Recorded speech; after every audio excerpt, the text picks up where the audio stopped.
நமது தாரக மந்திரம் ஆரோக்கியமான மனிதனை உண்மையான பணக்காரன். இந்த உலகத்தில் உள்ள அனைவரையும் ஆரோக்கியமான மனிதர்களாக மாற்ற வேண்டும் என்பது நமது சிந்தனை. ஏன் நானும் எனது மகனும் இந்த வேப்ப மரத்திற்கு அடியில் நின்று கொண்டிருக்கிறோம் என்ற கேள்வி எழலாம். கண்டிப்பாக இந்த வீடியோவை முழுமையாக பாருங்கள். கண்டிப்பாக உங்களுக்கும் புரியும் வேப்ப மரத்தின் மகிமை. எனது பையனுடன் மதுரையிலிருந்து ராமநாதபுரம் எனது சொந்த ஊருக்கு தீபாவளி விடுமுறைக்காக போயிருந்தேன்.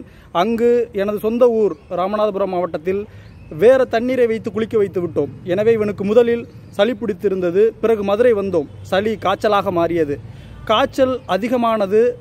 மேலும் வயிற்றுப்போக்கும் ஏற்பட்டு விட்டது. நாங்களும் தனியார் மருத்துவமனையில் எத்தனையோ மருத்துவமனைகளில் 15 நாட்களாக மருத்துவம் பார்த்து கொண்டிருந்தோம். ஆனால் சரியாகவே இல்லை. கடைசியாக நான் யதார்த்தமாக நாமாழ்வார் சொன்ன வீடியோவை பார்த்தேன். வேப்ப மரம்தான் மிகப்பெரிய மருத்துவமனை என்று.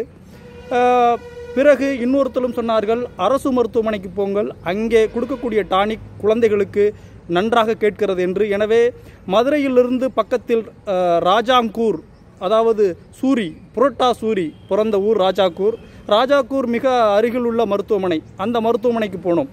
போகும்போதெல்லாம் பயங்கரமான காய்ச்சல், தலையிலெல்லாம் அதிகமாக சூடாக இருந்தது எனது குழந்தைக்கு. அங்கு போய் அதிகமான கூட்டம், இந்த மழைக்காலம் என்பதால் மிக அதிகமான கூட்டம் மருத்துவமனையில், அரசு மருத்துவமனையில். அங்கு வேப்ப மரத்தடியில் சுமார் 1 மணி நேரம் உட்கார்ந்திருக்க வேண்டிய நிலைமையாகிவிட்டது. அதாவது யதார்த்தமாக உட்கார்ந்திருக்க வேண்டிய நிலைமையாகிவிட்டது. 1 மணி நேரம் அந்த வேப்ப மரத்தடியில் உட்கார்ந்து விட்டு கூட்டம் குறைந்த பிறகு அரசு மருத்துவமனையில் போய் உள்ளே மருத்துவரிடம் காண்பித்தோம்.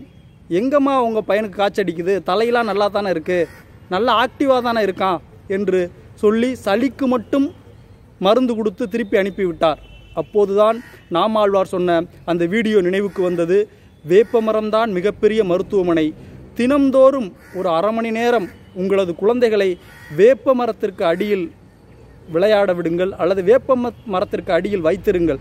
வேப்ப மரம் உங்கள் அருகில் இல்லை என்றாலும் வேப்ப மரம் எங்கு இருக்கிறது என்று தேடிச் சென்று ஞாயிற்றுக்கிழமை விடுமுறையிலாவது அந்த வேப்ப மரத்திற்கு அடியில் ஒரு 2 மணி நேரம் படுத்து உறங்குங்கள், விளையாடுங்கள், ஏதாவது செய்யுங்கள். அப்போதுதான் உங்களது குழந்தைகளுக்கு இருக்கக்கூடிய நிறையா வியாதிகளை இந்த வேப்ப மரம் தீர்க்கிறது. நான் சொல்லவில்லை, நாமாழ்வார் சொல்லியிருக்கிறார். நாமாழ்வார் சொன்ன வீடியோவுடைய லிங்கை கீழே கொடுத்திருக்கிறேன். வேப்ப மரம்தான் மிகப்பெரிய மருத்துவமனை. நானெல்லாம் அப்போது நினைப்பேன், குழந்தை பிறந்தால் அம்மை போட்டால் ஏன் வேப்ப இலையை பிடுங்கி கூரையில் சொருவி வைக்கிறார்கள், வாசலுக்கு அருகில் சொருவி வைப்பார்கள். அம்மை போட்டால் இந்த வேப்ப இலையை பிடுங்கி பாயில் போட்டு அதில் உறங்கச் சொல்வார்கள். இப்போதுதான் புரிகிறது, வேப்ப மரம் வெறும் மரம் அல்ல, அது ஒரு மருத்துவமனை என்று. நாமாழ்வார் ஐயா அவர்களுக்கு நன்றி. நாமும் வேப்ப மரத்து நிழலை பயன்படுத்துவோம். இதுதான் உலகத்தின் மிகப்பெரிய இயற்கை மருத்துவமனை, வேப்ப மரத்தின் நிழல். நன்றி, வணக்கம். நீங்களும் உங்கள் குழந்தைகளுக்கு வேப்ப மரத்து நிழலின் அருமையை சொல்லிக் கொடுங்கள். நன்றி. கிராமத்தில் இருப்பவர்கள் எல்லாம் வேப்ப மரத்தின் நிழலை உணர்ந்திருக்கிறார்கள்.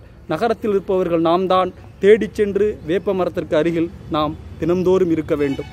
இந்த வீடியோ உங்களுக்கும் பிடித்திருந்தால் உங்கள் உறவுகளுக்கும் உங்களது சுற்றத்தார்களுக்கும் பகிருங்கள். அவர்களும் வேப்ப மரத்தின் அருமையை உணரட்டும். அது மட்டுமல்லாமல் கண்டிப்பாக நாமாழ்வார் சொன்ன கீழே உள்ள லிங்கை கிளிக் பண்ணி அவர் பேசிய வேப்ப மரத்தின் அருமைகளை நீங்கள் தெரிந்து கொள்ள வேண்டும். இது வேப்ப மரம் நமது சொத்து. நன்றி, வணக்கம்.